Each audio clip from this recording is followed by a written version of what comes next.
Okay, so let's start it. ये lower इसोफेजियस sphincter की जो टोन है वो क्या करती है, जब रिलैक्स करती है तो उसकी वजह से क्या होता है कि अब स्टोमक के अंदर एसिड होता है, वो एसिड रिफ्लक्स करता है बैक इनटू द इसोफेगस, और उसकी वजह से क्या मसाइल होते हैं जनाब? उसकी वजह से ये मसाइल होते हैं कि पेशेंट को हार्ट बर्न होती है, पेशेंट को एसिड रिफ्लक्स आता है, पेशेंट को डिस्फेजिया भी होता है, एटसेट्रा। ठीक है, अब दे आर मल्टीपल रीजंस के क्यों गर्ड होता है, और हमने बहुत डिटेल में डिस्कस किया हुआ है इसको। प्रेगनेंसी में होता है प्रोजेस्टेरॉन की वजह से, ओबेसिटी में होता है, डाइट की वजह से होता है कि नाइट्रोजामाइन ले रहे हो, स्मोकिंग की वजह से होता है, या फिर हाइटल हर्निया की वजह से होता है। ठीक है, अब क्लिनिकल सिम्टम्स भी मैंने आपको बताए हैं। हाउ टू डायग्नोज गर्ड, ये बड़ा इंपॉर्टेंट है कि डायग्नोसिस ऑफ गर्ड कैसे किया जाए। तो डायग्नोज आप कैसे करते हैं? वाया, वैसे इसको क्लिनिकली ही डायग्नोज कर लिया जाता है, लेकिन हम क्या कर सकते हैं, हम इसोफिजियल पीएच मॉनिटरिंग करते हैं। ठीक है, हम इसोफिजियल पीएच मॉनिटरिंग करते हैं। ठीक है जी, और फिर इसोफिजियल पीएच मॉनिटरिंग में हमें ये पता चलता है कि अगर मिसाल के तौर पे इसकी पीएच एसिडिक पीएच बनेगी या बेसिक पीएच बनेगी, अगर गर्ड है तो एसिडिक, एसिडिक पीएच। तो पीएच विल डिक्रीज, यस और नो? Yes sir. ठीक है, अच्छा, इसकी यूजुअली ट्रीटमेंट क्या है? ट्रीटमेंट यूजुअली इसकी है कि हम पीपीआई यूज करते हैं, H2 रिसेप्टर ब्लॉकर यूज करते हैं। यूजुअली इसकी मैनेजमेंट या ट्रीटमेंट ये रहती है कि वो यूज पीपीआई, ओमेप्राजोल वगैरह, H2 रिसेप्टर ब्लॉकर यूज करते हैं, सिमिटिडीन, फेमोटिडीन, एटसेट्रा। ठीक है, तो ये इसकी मेडिकल मैनेजमेंट है, और पीपीआई बेसिकली बेस्ट है। अच्छा, now when to go for surgery, surgery के लिए कब जाएंगे? when there is a refractory GERD, when there is a refractory GERD। refractory GERD का क्या मतलब है? जब पीपीआई को रिस्पॉन्स नहीं करता, ये करती है डिजीज, गैस्ट्रोएसोफेजियल रिफ्लक्स डिजीज है, तो फिर हमें क्या करना पड़ता है? हमें सर्जरी की तरफ जाना होता है। ठीक है, तो अब सर्जरी के केस में हम कब सर्जरी करेंगे? एक, जब ये पीपीआई पेशेंट फॉर एग्जांपल अगर पीपीआई ले रहा है और उस पीपीआई लेने के साथ भी उसको आराम नहीं आ रहा, तो ये एक इंडिकेशन बनती है सर्जरी की। ठीक है, इसके अलावा और क्या क्या इंडिकेशंस हो सकती हैं? एक तो ये हो गया कि रिफ्रैक्टरी गर्ड है या पीपीआई को कोई रिस्पॉन्स नहीं है, और क्या क्या हो सकती है? और इंडिकेशन क्या है सर्जरी की?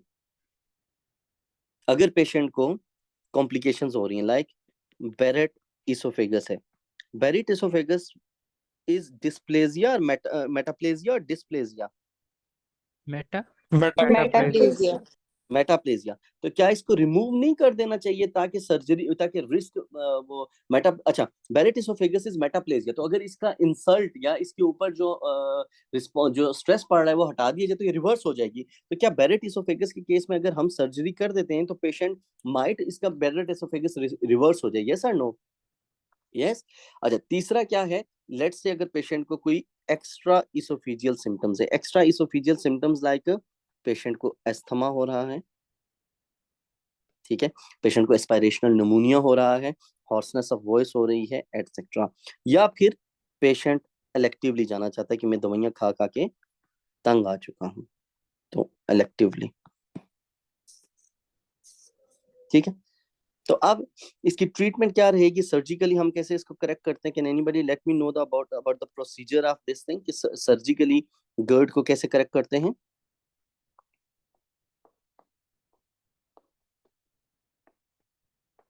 सर्जिकल प्रोसीजर का नाम कोई बता सकते हैं मुझे? Now, fund obligation. okay, the surgical procedure is known as Nissen fundoplication. This is Nissen fundoplication. अब ये दो तरह का फंडोप्लिकेशन होता है। एक होता है कंप्लीट निसन फंडोप्लिकेशन, और एक होता है पार्शियल फंडोप्लिकेशन। ठीक है जी, और मैं आपको बताता हूँ कैसे। So if we see over here, चले जी, अगर आप यहाँ पर देखें, ये रहा ऊपर फंडस। ठीक है, ये जो फंडस का पोर्शन है थोड़ा सा, इस पोर्शन को लेकर के हम क्या करते हैं? हम सराउंड करते हैं अराउंड दी इसोफेगस। हम क्या करते हैं? इसको सराउंड करते हैं अराउंड दी इसोफेगस, और जब हम इसको सराउंड करते हैं तो this is known as this surrounding of this procedure is known as a fundoplication. ठीक है, अब ये देखें, ये फंडस को हमने क्या किया है कि इसको सराउंड करके wrap दिया हुआ है. This procedure is known as Nissen fundoplication. ठीक है, we wrap this thing, we wrap the fundus around the lower esophageal part. हम lower esophageal part के around इसको wrap करते हैं, and then क्या होता है कि ये इसकी जो है वो, अब इसने क्या किया हुआ है कि अब इसने इसको होल्ड कर लिया है प्रॉपरली. अब इसने प्रॉपरली इसको होल्ड कर लिया है, and it does not let this thing, ये ऊपर होने नहीं देता. अच्छा, अब एक है कंप्लीट, एक है पार्शियल. फंडोप्लिकेशन की तो आपको समझ आ गई. सो निसन फंडोप्लिकेशन की क्या क्या इंडिकेशंस हैं, ये ऊपर 4 इंडिकेशन मैंने आपको बता दी है. ठीक है जी. अब मैंने आपको कहा था कि फंडोप्लिकेशन 2 तरह की है, कंप्लीट और पार्शियल. ठीक है, फंडस या slash part of stomach wrapped around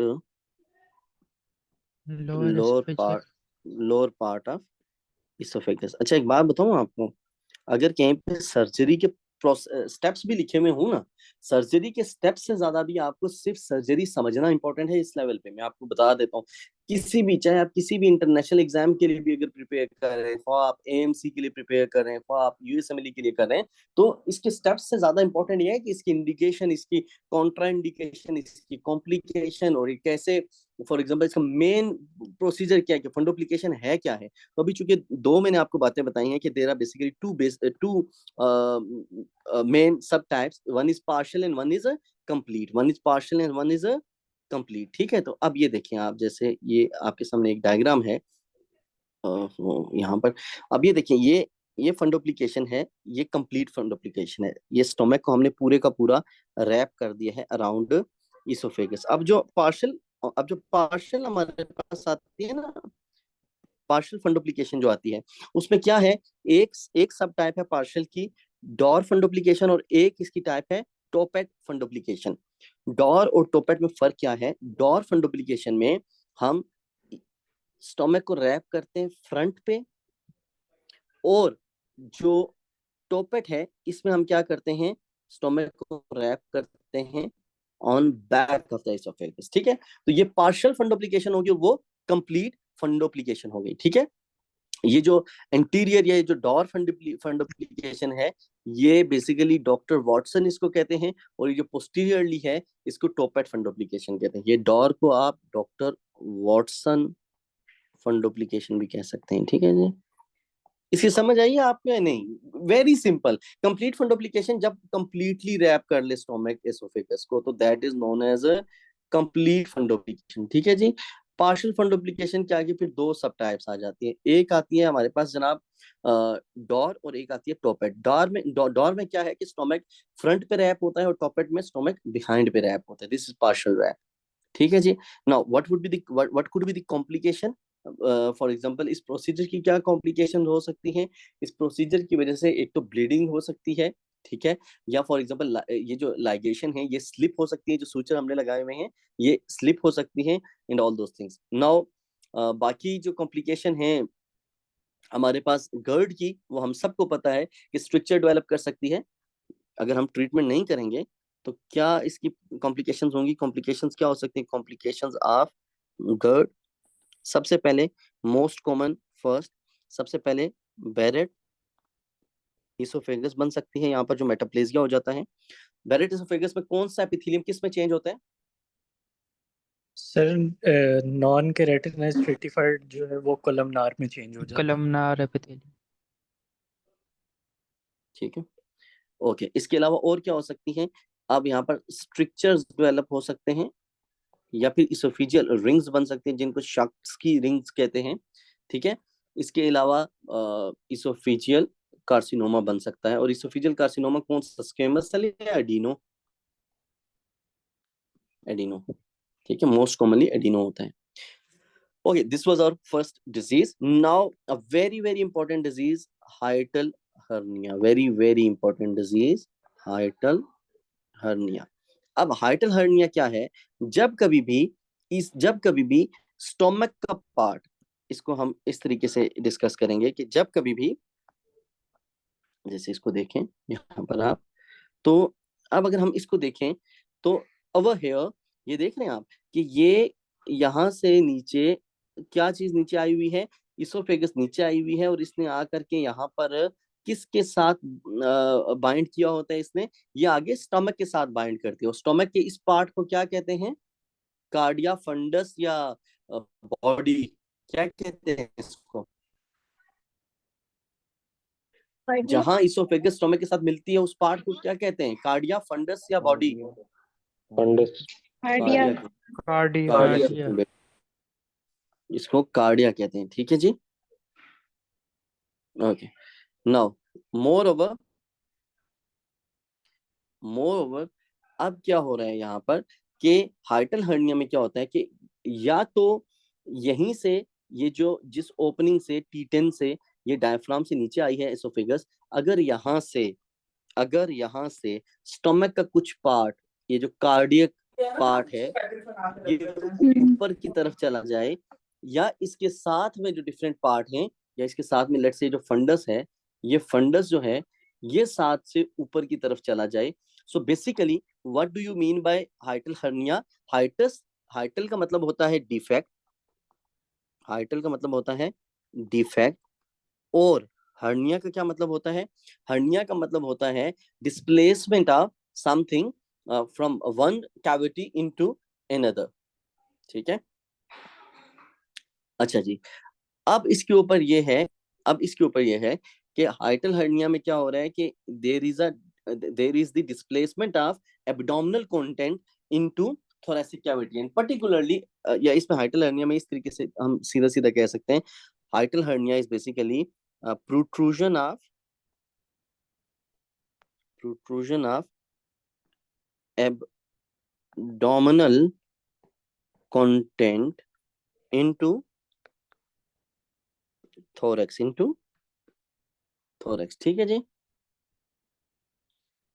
अच्छा, नाउ अब सबसे पहली बात, एक आपने बात याद रखनी है कि most of the these हाइटल hernia, या ये जो कैविटी से पास करके ऊपर जाते हैं, दे अकर बिकॉज ऑफ, ये जो लोअर इसोफेगस है, ये जो लोअर इसोफेगस है, ये अब मैं इस तरीके से आपको ड्रॉ करके दिखाता हूँ, ये आप क्रस देखें, इस तरीके से एक क्रस है, ठीक है, और यहाँ से,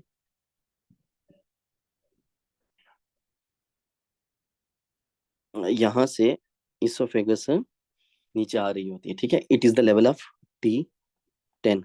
अब इसोफेगस को यहाँ पर बाइंड कौन करता है, कोई बंदा मुझे बता सकते कि इसोफेगस को यहाँ पर स्ट्रेंथन कौन करता है, कोई तो चीज स्ट्रेंथन कर रही होगी यहाँ पर कि नहीं, कौन स्ट्रेंथन करता है यहाँ पर, Pharyngoesophageal membrane. Yes, phrenico, फ्रीनिको oesophageal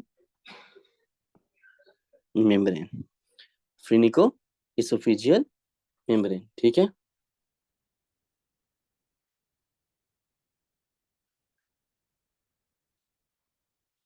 अच्छा, तो क्या हम ये कह सकते हैं hiatal illness due to defect in phrenicoesophageal membrane, yes, अगर इसमें डिफेक्ट होगा तो इसमें वी विल सी, अगर फ्रीनिको एसोफेजियल मेम्ब्रेन फॉर एग्जांपल इसमें इशू होगा, या ये स्टेबल नहीं कर पा रही, तो उसकी वजह से क्या होगा कि ये एब्डोमिनल कंटेंट स्लाइड करके ऊपर की तरफ जाएंगे। Now if we talk about the types of hiatal hernia, तो there are different types of hiatal hernia, 4 types हैं इसकी, type 1, then type 2, then type 3, then type 4, then type 4। So सबसे पहले हम एक एक करके डिस्कस करते हैं।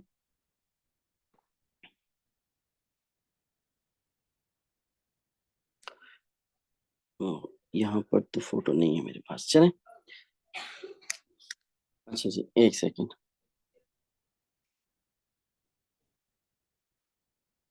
एक फोटो डाउनलोड कर लूँ फिर मैं आपको बताता हूँ।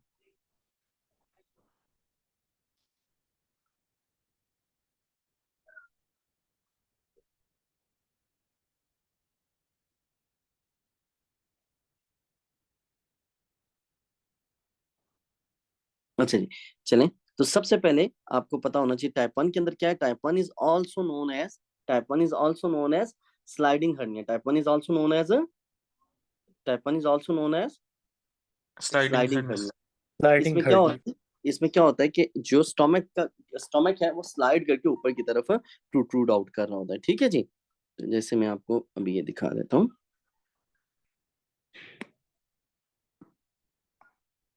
ये हर्नियास बहुत इंपॉर्टेंट है, इग्वाइनल हर्निया और ये जो हर्निया है ना हमारे पास हाइटल हर्नियास, ये बहुत इंपॉर्टेंट है। तो सबसे पहले हम इधर डिस्कस करते हैं टाइप 1 के बारे में।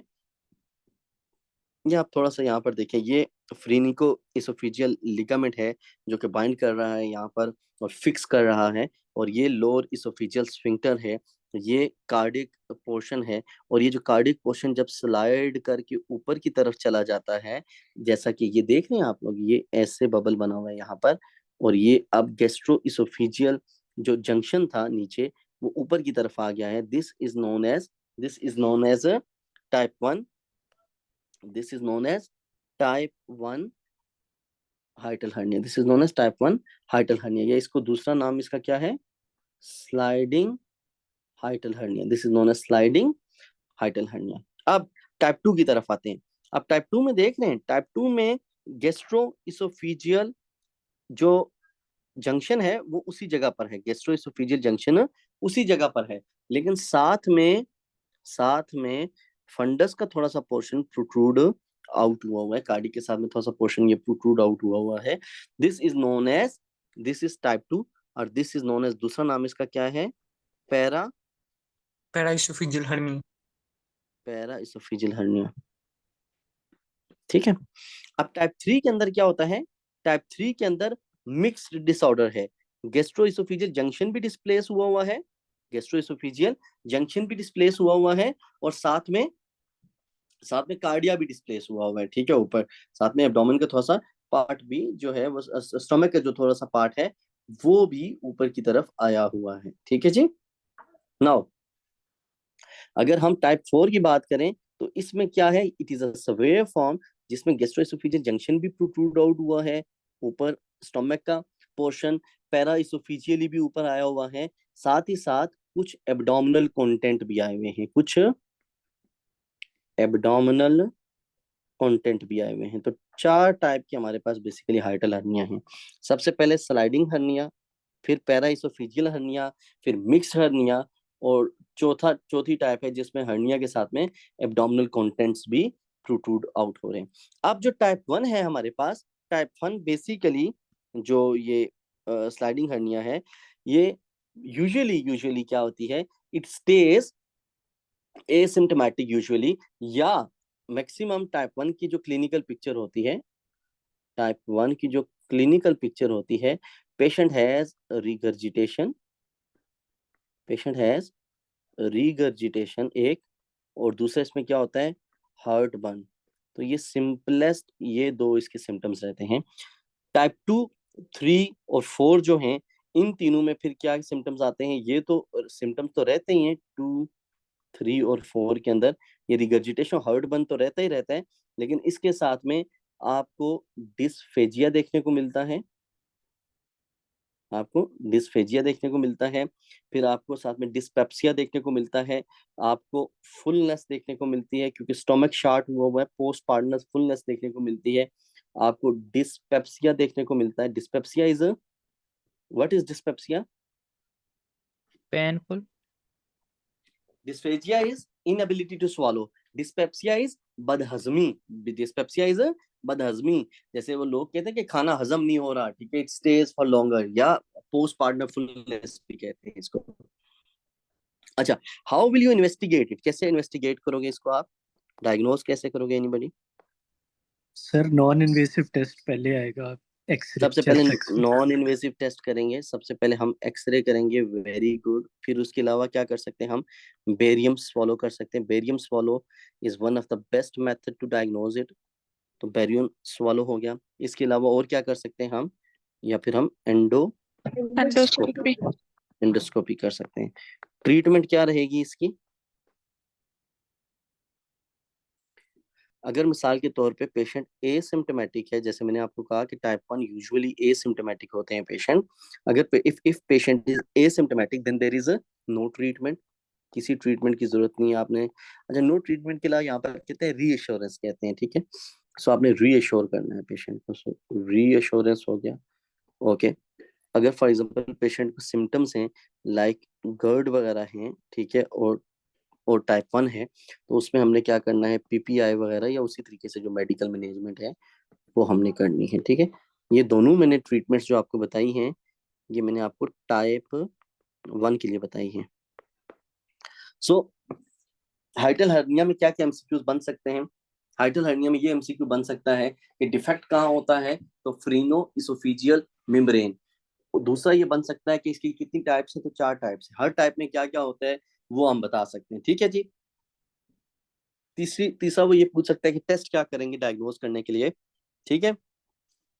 Now this thing barium swallow, this is by the way, this is the best test to diagnose it, ठीक है जी। Best test to diagnose barium swallow पे आपको क्लियरली पिक्चर दिख जाएगी, मैं अभी यहाँ, ठीक है। कमिंग ओवर हेयर, अगर पेशेंट में टाइप 2 है, टाइप 2 कौन सा हर्निया था, स्लाइडिंग था, पैराइसोफिजियल था? Paraesophageal. Type 3 Mixed hernia. Mixed और टाइप 4 में along with that abdominal abdominal content भी पाया content. जाता Abdominal है। content. अब ये जो तीनों है ना, टाइप 2, टाइप 3, टाइप 4, अब इन हर्निया में क्या होता है, इन हर्निया की सबसे बड़ी कॉम्प्लिकेशन पता है क्या है? These hernia can lead to complications, ठीक है जी। तो सबसे पहली बात है कि they can cause complications. Hernia की सबसे बड़ी कॉम्प्लिकेशन क्या है? स्ट्रेंगुलेशन, ठीक है जी। स्ट्रेंगुलेशन हो सकती है, या फिर इन्फाक्शन हो सकता है, या फिर और क्या हो सकता है इसके अलावा, वल्वुलस हो सकता है। Volvulus is by the way twisting of bowel segments, ठीक है। या फिर ये रप्चर हो सकते हैं और ब्लीडिंग हो सकती है या परफोरेशन हो सकती है एटसेट्रा। ये कुछ कॉम्प्लिकेशंस हैं, तो इसलिए हमें क्या करना चाहिए, हमें सर्जरीज परफॉर्म करनी चाहिए फॉर देम, ठीक है। So we can lead towards surgery. तो इनकी ट्रीटमेंट क्या रहेगी? टाइप 2, टाइप 3, टाइप 4 की क्या ट्रीटमेंट है? सर्जरी। तो सर्जरी में क्या करेंगे हम? We will excise it, we will excise the pouch and repair the or join the remaining segments, या एनास्टोमोस ज्यादा अच्छा वर्ड यूज होता है, एनास्टोमोस the remaining segments, ठीक है जी। अच्छा, एक और हमारे पास डिजीज थी। अच्छा, मैं आपको पहले इसकी दिखा दूं, बेरियम स्वालो के ऊपर ये कैसा दिखता है, तो ये आप देखिएगा, ये बेरियम स्वालो है, और ये देखें आप जनाब, ठीक है जी।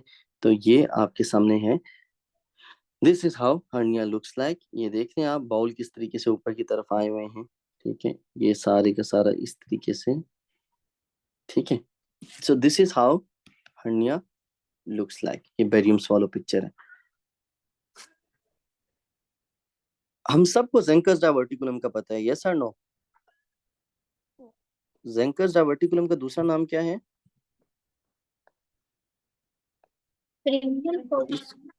इसको फ्रेंजियल पाउच भी कहते हैं। इसको क्या कहते हैं जनाब? फेरेंजियल पाउच, ठीक है।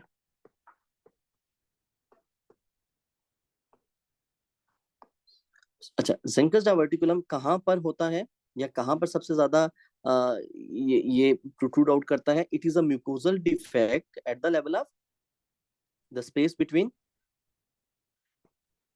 थायरोफारिंजियस, किलियन ट्रायंगल के ऊपर। Yes, the space between thyropharyngeus and cricopharyngeus muscle.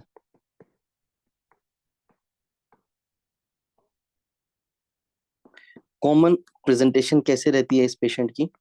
ज़ेंकर्स diverticulum की क्या कॉमन प्रेजेंटेशन रहेगी? मस्कुलर वीकनेस, सबसे पहले तो ओल्ड एज हो गई, या कोई वीकनेस होगी जैसे कि एएलएस डिजीज होगी एटसेट्रा। और सबसे ज्यादा क्लासिकल साइन होते हैं इसमें रिगर्जिटेशन ऑफ फूड ठीक है, बैड स्मेल प्लस आखिरी क्या होता है इसमें symptom, neck mass, dysphagia and neck mass. ठीक है, now if we talk about it, तो इसकी ट्रीटमेंट क्या रहती है, how will we treat it, anybody? अच्छा पहले तो डायग्नोसिस पे आते हैं, डायग्नोज कैसे करते हैं इसको? Barium swallow। वेरी गुड, तो बेरियम फॉलो कराएंगे। चलें, ट्रीटमेंट, सर्जिकल एक्सिजन, यस, तो हम क्या करेंगे, we will excise it, surgical excision. अच्छा अभी तक जितने टॉपिक्स पढ़े वैसे तो हमने कम ही टॉपिक्स पढ़े हैं। आपके ख्याल में does medicine help in it और नॉट? हाँ जी, क्या कहते हैं? डेफिनेटली। मेडिसिन हेल्प कर रही है सर्जरी में कि नहीं कर रही? So that's why I recommended कि अगर आप मेडिसिन कर लेते हैं तो 70% आपकी सर्जरी कवर हो जाती है। ये चीजें तो हमने पहले भी बताई हुई थी, जंकस डायवर्टिकुलम में बताया तो था कि सर्जिकल एक्सरसाइज करेंगे। ठीक है, अच्छा अब एक और डिजीज है हमारे पास, achalasia. Can anybody tell me what is achalasia? जब कभी भी, what is achalasia? esophageal sphincter tone increase हो और जाती है। इंक्रीज हो जाती है। ठीक है, दिस नोन एज एक्लेजिया। और ये किस किस की वजह से हो सकती है? It could be because of Chagas disease, it could be because of anything. अच्छा कोई बंदा मुझे बता सकता है कि कौन से प्लेक्सेस में मसला हो तो एक्लेजिया होता है? ऑप्शन ए और बाक plexuses, option B Meissner plexuses, और माइंटेरिक प्लेक्सस, माइंटेरिक प्लेक्सेस और बाक plexuses. So this is the right answer. और बाक प्लेक्सेस में मसला होता है। अब क्या होता है कि लोअर इसोफेजियल स्फिंक्टर की टोन इंक्रीज कर जाती है and lower oesophageal sphincter is unable to relax. Relax, it is unable to relax. ठीक है जी, अब क्लिनिकल फाइंडिंग क्या रहेंगी? डिस्फेजिया होगा, पेशेंट को डिस्फेजिया होगा, फूड वहां पर स्टे करेगा, पेशेंट को पुट्रेट स्मेल हो सकती है। ठीक है, and it can lead to aspirational pneumonia. What is the first test you will do diagnosis के लिए? What is the first test you will do? Barium swallow तो सबसे पहले हम क्या करेंगे जनाब? बैरियम फॉलो करेंगे। उसके बाद और क्या करेंगे हम जनाब? बैरियम फॉलो पे कैसी अपीयरेंस देता है? बर्ड बी का बर्ड्स बीक। बर्ड भी। Bird beak appearance. ठीक है जी, अच्छा इसके अलावा और क्या कर सकते हैं हम? मैनोमेट्री कर सकते हैं। मैनोमेट्री, मैनोमेट्री क्या करेगी? वो प्रेशर मेजर करेगी लोअर इसोफेजियल स्फिंक्टर का। और what else you can do? हम एंडोस्कोपी कर सकते हैं, और एंडोस्कोपी पे भी हमें पता चल जाएगा lower oesophageal sphincter tone increase है। How will you treat it? Achalasia को कैसे ट्रीट करेंगे हम? सबसे पहले तो मेडिकल मैनेजमेंट हम करते हैं। और मेडिकल मैनेजमेंट में क्या आता है? मेडिकल मैनेजमेंट के अंदर we give calcium channel blocker. Medical management में क्या देते हैं जनाब? सर नाइट्रोग्लाइसरीन या calcium channel, nifedipine sir. And botulinum भी देते हैं। ठीक है जी, निफेडिपिन वगैरह। अब सर्जिकली क्या ट्रीटमेंट है इसकी? मायोटोमी, healers मायोटोमी। Surgically the procedure of choice is healers मायोटोमी। हम वो जो मसल जो सर्कुलर वो होते हैं टाइट हुए, उनको हम इस तरीके से कर सकते हैं, उसको हम कट दे सकते हैं, हेलर मायोटोमी। या फिर हम ये कर सकते हैं कि एंडोस्कोपिक, अगर हेलर्स मायोटोमी का ऑप्शन ना हो तो एंडोस्कोपिक बलून डायलाटेशन। ठीक है जी, तो we can lead to this thing. अच्छा अब नेक्स्ट हमारे पास आते हैं, एक बड़ा इंपॉर्टेंट टॉपिक है which is known as esophageal perforation. ठीक है जी, so I guess we should talk about it first. So esophageal perforation, जब कभी भी इसोफेगस रप्चर हो जाए, उसकी कैविटी परफोरेट कर जाए, तो उसकी वजह से जो एयर होती है in the ball segment, it can lead inside the thoracic cavity. ठीक है, क्या क्या क्या वजूहात हो सकती हैं? मिसाल के तौर पे हम एंडोस्कोपी कर रहे हैं या किसी तरह के भी मेडिकल इंस्ट्रूमेंट यूज कर रहे हैं, ठीक है, और उसकी वजह से परफोरेशन हो सकती है। और क्या क्या रीजन हो सकती हैं? किसी तरह का ट्रॉमा हो सकता है, that trauma can lead to oesophageal perforation. किसी तरह की ब्लंट थोरेसिक इंजरी हो सकती है, ठीक है, ब्लंट थोरेसिक इंजरी हो सकती है, ठीक है। इसके बाद लेट्स से अगर पेशेंट बहुत ज्यादा उल्टियां कर रहा है, एमिसिस की वजह से होती है जैसे, और esophageal perforation due to emesis is known as, क्या कहते हैं उसको?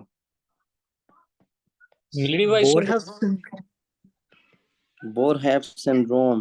Miliary Weiss was painful hemorrhage or painful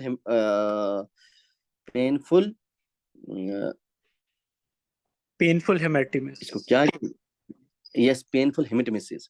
ठीक है, तो ये Boerhaave, this is known as Boerhaave syndrome, जिसमें लोअर इसोफेजियल स्फिंक्टर रप्चर होता था। ठीक है, या फिर फॉर एग्जांपल कोई ट्यूमर है, न्यूप्लाज्म है, और वो एक्सटेंड कर गया है। कोई बंदा मुझे जीआईटी की लेयर्स के नाम बता सकते हैं? जीआईटी में जितने भी ऑर्गन्स हैं उनकी कितनी लेयर्स होती हैं हिस्टोलॉजिकली? 4 लेयर्स होती है। कौन कौन से?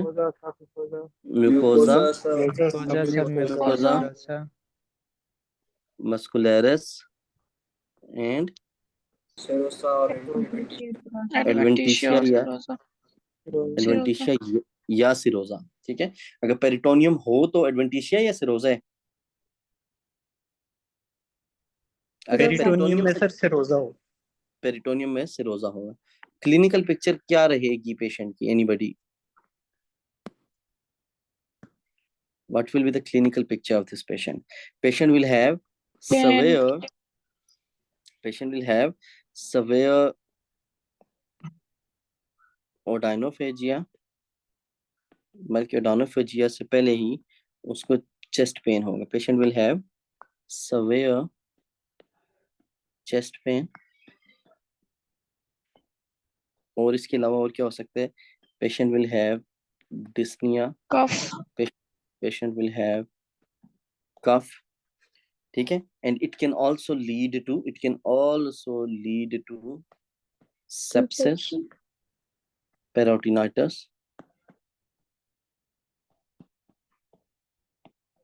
etc. ठीक है जी। अच्छा, now how will we diagnose it? कैसे डायग्नोज करेंगे? जी, कैसे डायग्नोज करेंगे? एक्सरे। यस, सो हम क्या करेंगे? हम अपराइट एक्सरे करवाएंगे। ठीक है, हम क्या करेंगे? अपराइट एक्सरे कराएंगे, अपराइट एब्डोमिनल एक्सरे, या फिर हम क्या करेंगे? PA posterior anterior and lateral view x-ray कराएंगे। CXR stands for chest x-ray. ठीक है जी। इसमें हमें क्या देखने को मिलेगा? We can see 2 things. एक हमें देखने को मिल सकती है एयर, देखने को मिल सकती है एयर इन थोरैक्स, या फिर हमें क्या देखने को मिल सकता है? Fluid. Fluids, yes, fluids in thorax. So fluids in thorax is known as hydrothorax. Air in thorax is known as a pneumothorax या pneumomediastinum हो सकता है, mediastinitis हो सकता है, या पेशेंट को सबक्यूटेनियस एम्फाइसीमा भी देखने को मिल सकता है। अच्छा, अब इसकी ट्रीटमेंट क्या रहेगी? इसोफेजियल परफोरेशन की ट्रीटमेंट सबसे पहले तो आपने क्या करना है? पेशेंट को NPO करना है, नील पर ओरल करना है। ठीक है, तो हमने क्या करना है? नील पर oral. Bye the way, it is a emergency procedure, it is a emergency procedure. और अगर पहले 24 घंटों के अंदर अंदर पेशेंट को ट्रीट ना किया गया तो इसकी मोर्टेलिटी रेट बढ़ जाते हैं, ठीक है। So we have to admit the patient within first 24 hours. NPO किया, उसके बाद हमने सर्जिकल आईसीयू में पेशेंट को शिफ्ट किया।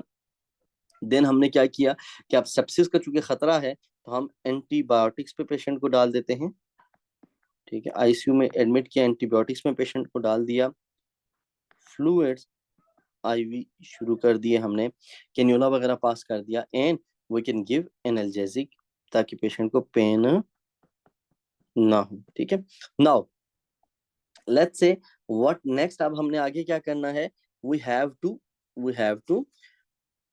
Do the repair. तो हमने क्या करना है कि सर्जिकली हमने पेशेंट को रिपेयर करना है। अब रिपेयर के ऊपर, अब जो सर्जिकली जो इसकी सर्जरी है ना वो डिपेंड करती है, मिसाल के तौर पे अब सर्जरी डिपेंड करती है कि विद इन फर्स्ट 24 आ रहा है या लेट, क्योंकि अगर लेट आएगा तो अब वो जो गोश्त होगा, जो पार्ट होगा दैट विल बी वो क्या होगा, वो तो बहुत ज्यादा कोगुलेटिव हो चुका होगा, ठीक है। तो फर्स्ट 24 आवर्स के अंदर क्या करना है कि हम प्राइमरी रिपेयर कर देते हैं। तो अगर पेशेंट फर्स्ट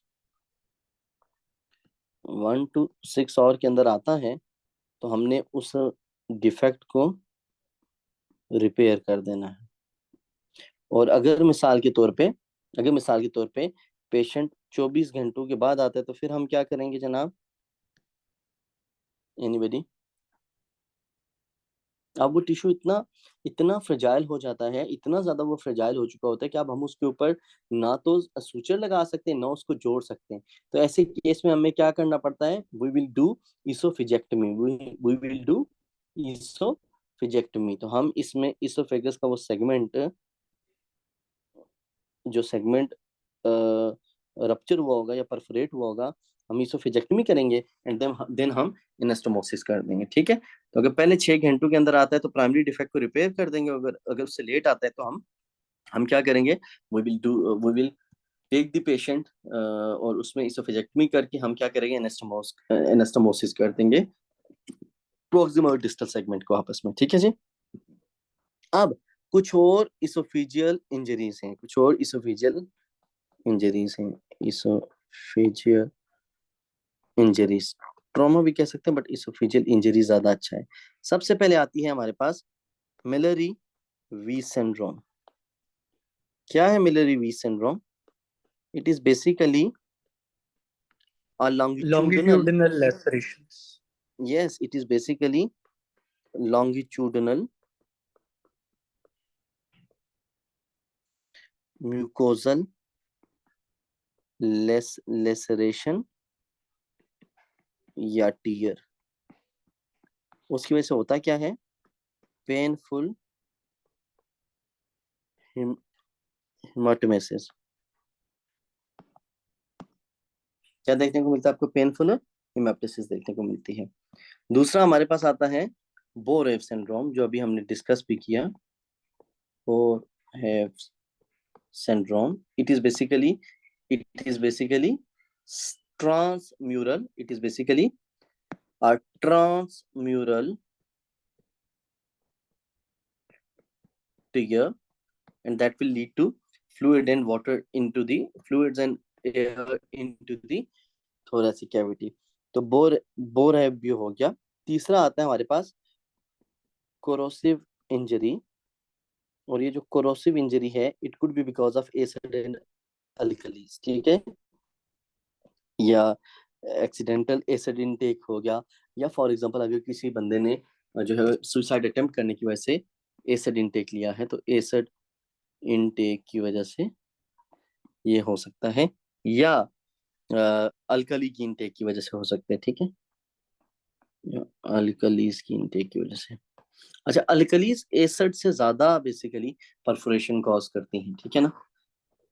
अच्छा, इनकी मैनेजमेंट कैसे रहेगी इन तीनों डिजीजेस की? बेसिकली डायग्नोज तो ये खुद ही हो जाएंगे on the basis of their bore. आपकी तो ऊपर हम टेस्ट बता चुके हैं कि डायग्नोसिस के लिए हम अगर चेस्ट एक्सरे करेंगे तो हमें उसी पे ही पता चल चुकेगा, ठीक है। कोरेसिव इंजरी में पेशेंट हिस्ट्री दे रहा होगा उसकी, और इसमें तो पेनफुल हेमेटोमेसिस हो रही होगी, and patient will give history of vomiting, इसमें भी होगी हिस्ट्री ऑफ एमएसएस या वॉमिटिंग। ठीक है जी।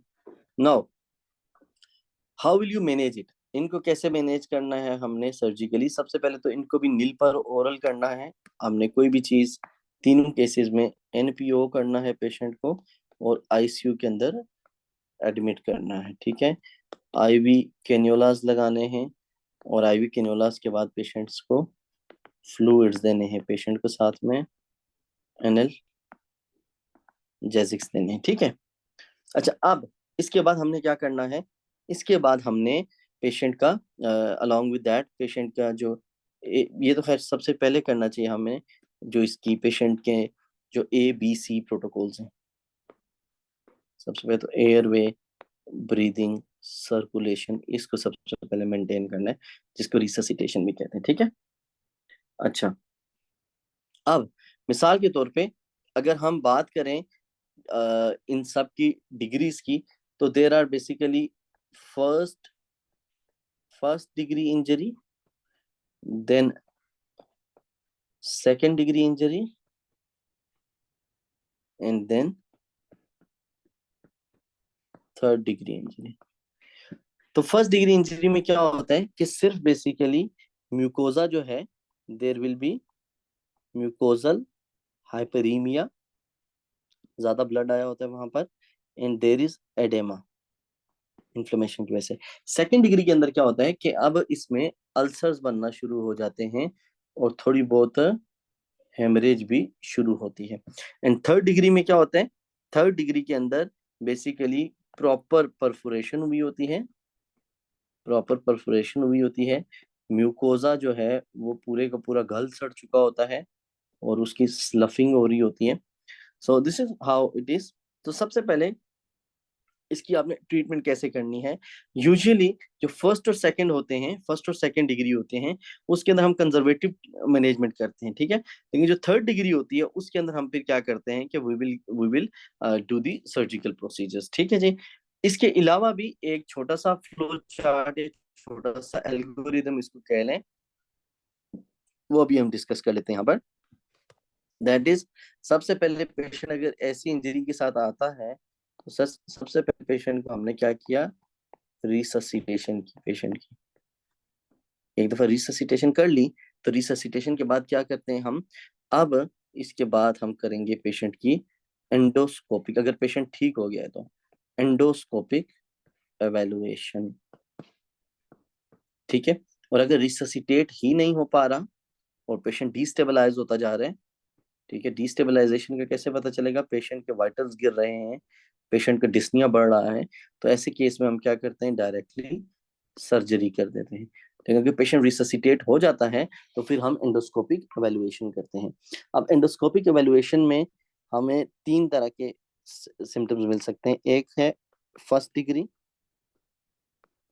एक है सेकंड डिग्री और एक है थर्ड डिग्री। ठीक है जी। अब फर्स्ट डिग्री के अंदर हमने क्या करना है, सिर्फ पेशेंट को ऑब्जर्व करना है। ठीक है जी, ऑब्जर्वेशन, यानी कि हाइपरीमिया और एडिमा है। सेकेंड डिग्री के अंदर हमने क्या करना है कि वी विल गो फॉर, सबसे पहले तो एंटीबायोटिक्स, क्योंकि सेप्सिस का रिस्क बढ़ जाता है, एंटीबायोटिक्स देनी है। और फिर दूसरा काम क्या करना है हमने, serial of EGD, oesophagogastroduodenoscopy, EGD। ठीक है जी। और तीसरे में जो थर्ड डिग्री है, इसमें हमने क्या करना है, सिंपली डायरेक्टली सर्जरी परफॉर्म कर देनी है। ठीक हो गया। सो this is how you gonna be taking the mucosal esophageal injuries. ठीक है, now let's talk about the last topic of the day, that is esophageal carcinomas. इनमें कोई टॉपिक ऐसा है बेटा जो आप लोगों को समझ ना आ रहा हो या कोई मुश्किल हो? इजी है? इजी है सर। ठीक है, so let's talk about esophageal carcinomas. So how many types of esophageal carcinomas are there? 2 types हैं सर, स्क्वेमस सेल और एडिनोकार्सिनोमा।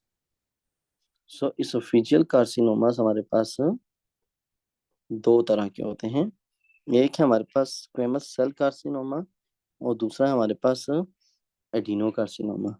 अगर आपको याद हो, जब हमने पैथोलॉजी पढ़ी थी तो पैथोलॉजी में हमने डिस्कस किया था कि अपर टू थर्ड जो होता है, अपर टू थर्ड में बेसिकली स्क्वेमस सेल कार्सिनोमा के रिस्क होते हैं, लोअर वन थर्ड के अंदर एडिनो कार्सिनोमा के रिस्क होते हैं। क्यों?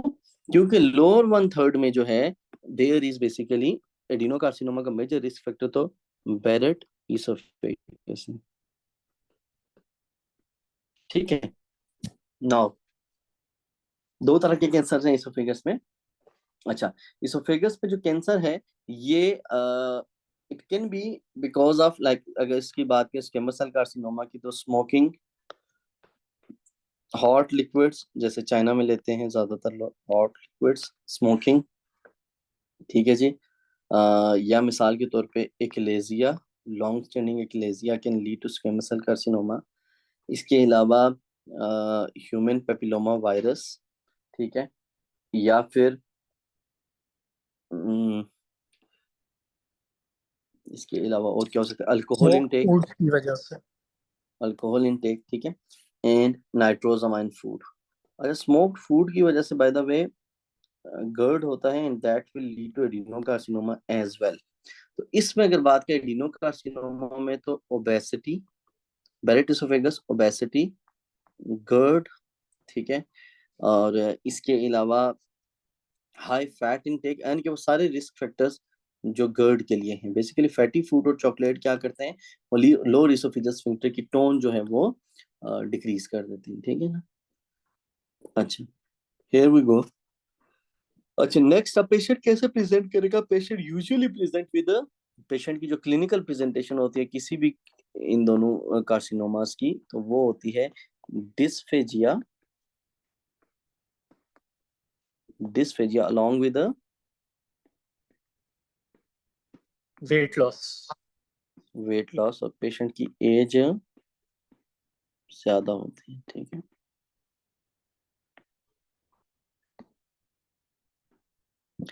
अच्छा, नाउ अब फॉर एग्जांपल ये तो शुरू के सिम्टम्स हैं। अगर ट्यूमर एक्सटेंड करने लगे तो उसकी वजह से क्या होता है? अगर ट्यूमर एक्सटेंड करेगा तो अब इसोफेगस के पीछे विंड पाइप जा रहा है, तो हम इसोफेगस के सामने से विंड पाइप जा रहा है ऊपर, तो वहां पर अगर ये विंड पाइप में स्प्रेड कर रहा है या लोकली इन्वेड कर रहा है मीडियास्टिनम को, तो उसकी वजह से आपको स्ट्राइडर, डिस्निया, ये सारी चीजें आपको मिलेंगी, ये सारे सिम्टम्स आपको मिलेंगे। How do you diagnose it? इसको इन्वेस्टिगेट कैसे करते हैं या डायग्नोज कैसे करते हैं? तो सबसे पहले एंडोस्कोपिक इसकी गोल्ड स्टैंडर्ड है एवेल्युएशन, लेकिन हम बेरियम स्वॉलो भी कर सकते हैं, क्योंकि मैंने आपको बताया था शायद कि बेरियम स्वॉलो हमेशा डिस्फेजिया के केस में करना होता है, ठीक है। उसके बाद अगर ट्यूमर मिल गया तो फिर हमें सीटी चेस्ट करना है एंड पेल्विस करनी है, एब्डोमेन करनी है, ताकि हमें पता चले कि पेशेंट का जो ट्यूमर है वो कहाँ तक फैला हुआ है, ठीक है। या फिर हम क्या कर सकते हैं, एक और इन्वेस्टिगेशन है endoscopic ultrasound. Endoscopic ultrasound is also used to assess the depth of tumour, ठीक है। या फिर हम पोजिट्रॉन एमिशन टोपोग्राफी कर सकते हैं, PET scan. PET scan usually distant mets को देखने के लिए किया जाता है, बट वो भी इसमें किया जा सकता है। I told you about staging and grading of tumour, yes और not? Yes, sir. Staging staging क्या होती है, ग्रेडिंग क्या होती है? TNM staging problem. TNM staging staging. Is, staging होती क्या है? स्टेज में ये देखना होता है हमने कि ट्यूमर कहाँ तक फैला हुआ है, यस और नो। और ग्रेडिंग में हमने ये देखना है कि Metastasized. Yes. ट्यूमर कितना ज्यादा डिफरेंशिएटेड है, यस और नो। तो स्टेजिंग के लिए हम यूज करते हैं TNM स्टेजिंग, ठीक है जी।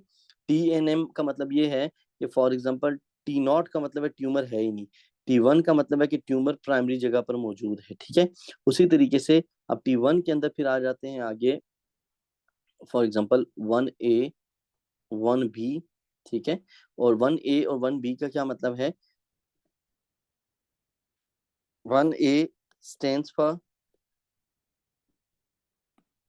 1A stands for कि अगर ट्यूमर मिसाल के तौर पे जो प्राइमरी ट्यूमर है वो इन्वेड कर रहा है म्यूकोजा को या सब म्यूकोजा को, ठीक है। और जो हमारे पास T1B है उसमें जो 1A है उसके अंदर ये म्यूकोजा तक ही स्प्रेड करेगा, ठीक है, म्यूकोजा तक स्प्रेड करेगा, लेमना प्रोप्रिया तक स्प्रेड करेगा। और जो हमारे पास 1B आ जाता है उसमें कंप्लीटली ये सब म्यूकोजा को इन्वॉल्व कर जाते हैं, ठीक है।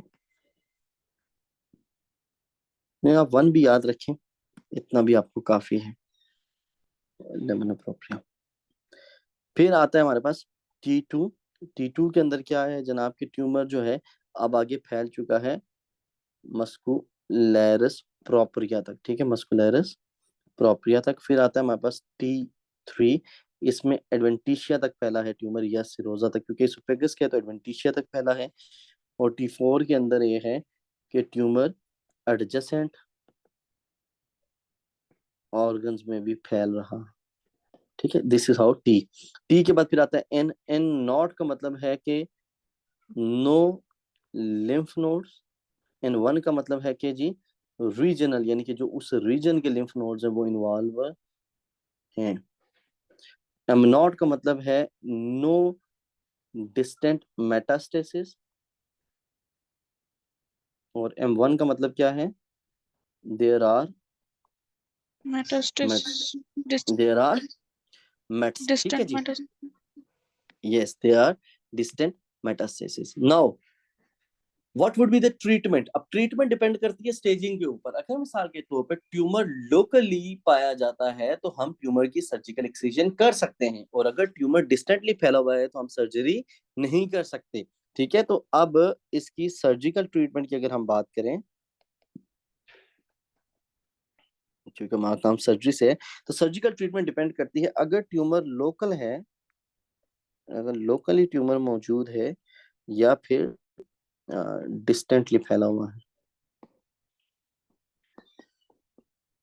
तो अगर लोकली ट्यूमर है तो हम क्या कर सकते हैं, we can do surgical excision, ठीक है जी। और अगर डिस्टेंटली गया हुआ है तो अब सर्जरी नहीं कर सकते। अब हम क्या करते हैं, फिर पैलिएटिव ट्रीटमेंट करते हैं, साथ में हम कीमो करते हैं, साथ में हम रेडियोथेरेपी करते हैं।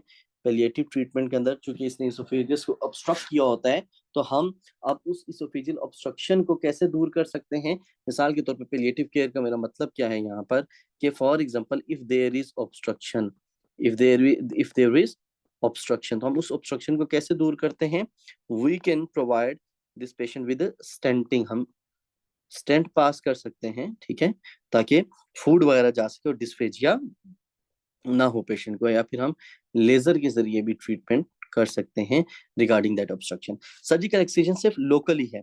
अच्छा, अब मिसाल के तौर पे ये तो इंडिकेशन तो मैंने आपको बता दी, अगर लोकल है तो फिर ये इंडिकेशन है सर्जरी की। कॉन्ट्रा इंडिकेशन क्या क्या है सर्जरीज की। Metastasis. Yes, very good. तो पहली कॉन्ट्राइंडिकेशन तो ये खुद है कि अगर डिस्टेंट मेटास्टेसिस है तो हमने सर्जरी नहीं करनी, ठीक है।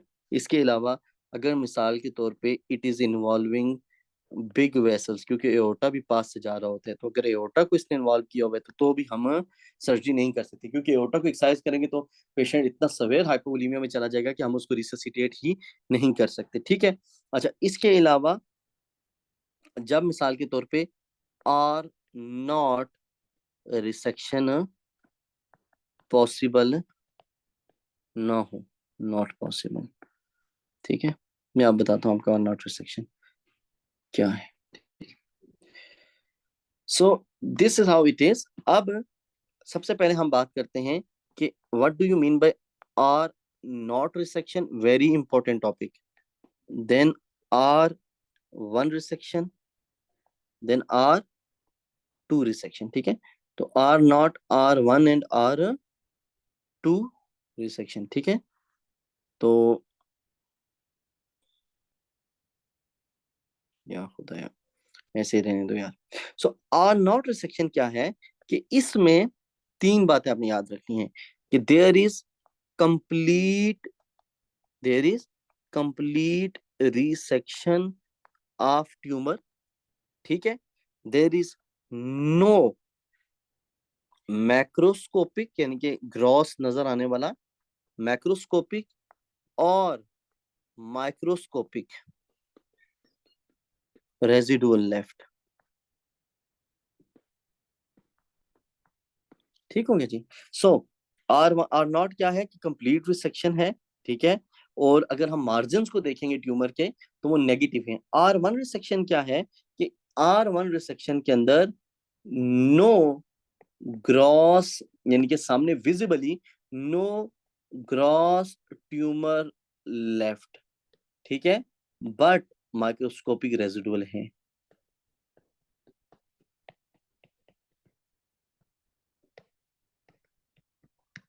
और R2 रिसेक्शन क्या है?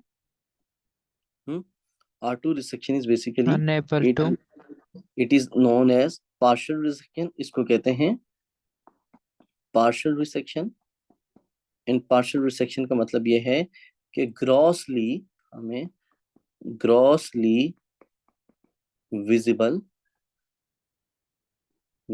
ट्यूमर है हमारे पास, ठीक है जी। So this is it. बाकी कॉम्प्लिकेशन ऑफ सर्जरी हो सकती है, हेमरेज हो सकती है, बाकी लंग्स डैमेज हो सकते हैं, ठीक है, या फिर आपको जो है वो मीडियास्टिनाइटिस मिल सकता है, या काइलोथोरैक्स, हीमोथोरैक्स, ये सारे आपको इशू देखने को मिल सकते हैं। अगर आप ट्रीटमेंट नहीं कर सकते, सर्जरी परफॉर्म नहीं कर सकते, then go for chemo and radiotherapy, ठीक है, कीमो एंड रेडियोथेरेपी करेंगे हम इस पेशेंट के अंदर, ठीक है। बाकी पैलिएटिव केयर में आपको ऑलरेडी बता चुका हूँ कि पैलिएटिव केयर क्या होती है कि यू कैन गो फॉर, चूंकि पैलिएटिव केयर में आपने पेशेंट को पेन फ्री करना होता है, एक तो वो तो एनाल्जेसिक तो देंगे, साथ ही साथ में ऑब्स्ट्रक्शन को भी तो रिलीव करना था कि वो खा पी सकें, तो स्टेंटिंग हो गई, लेजर हो गई, ठीक है, ये सारी चीजें हम कर सकते हैं। So this was all about esophagus and all of their topics. If somebody has any question, he can ask me. Tomorrow we'll be starting stomach, duodenum, small intestine.